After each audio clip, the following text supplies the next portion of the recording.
जाके आंगनवा चानन एक बिरवा अछना बिछन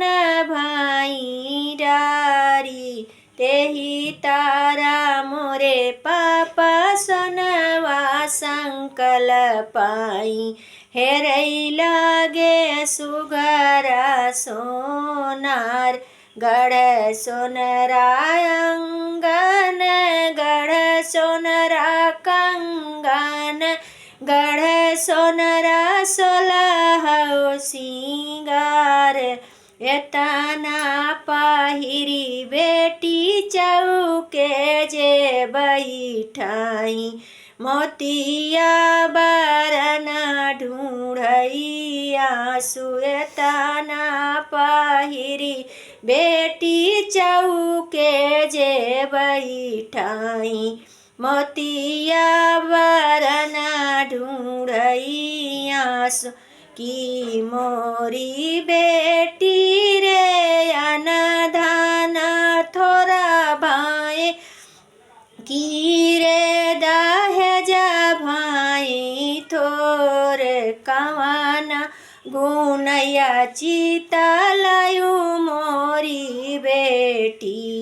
मोतिया बरना ढूंढैया सुकवाना गुनैया चिता लायु मोरी बेटी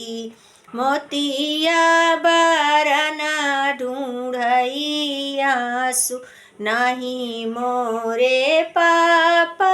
रे अनधाना थोड़ा भाई नाही रामैया बार छोट आजू किरनिया बाबा तोहरी नागरिया भोरही विदेशवा के साथ आजू की या पापा तोहरी नागरिया भोरही विदेशिया के साथ दूधवा पियायन बेटी कंचना बेटी दहिया खावायूं साढ़िया रे दूधवा पियायूं बेटी कंचना बेटी दहिया खावायूं साढ़िया एक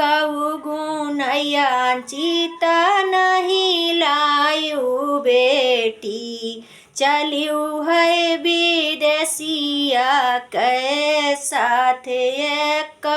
गुनैया चिता नहीं मान्यू बेटी चलियू है विदेशिया के साथ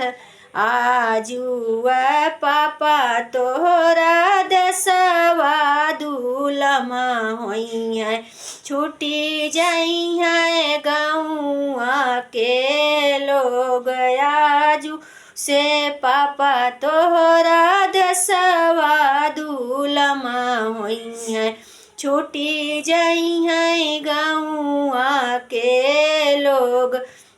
माइया कई गोदिया पापा दुल्हम होई जाई छूटी जाई सखिया हमार माइया कई गोदिया पापा दुल्हम होई जाई छूटी जाई गाँव के लोग यही तो बीराना पापा पहुन होई जाई छूटी जाई भाभी हमारी यह तो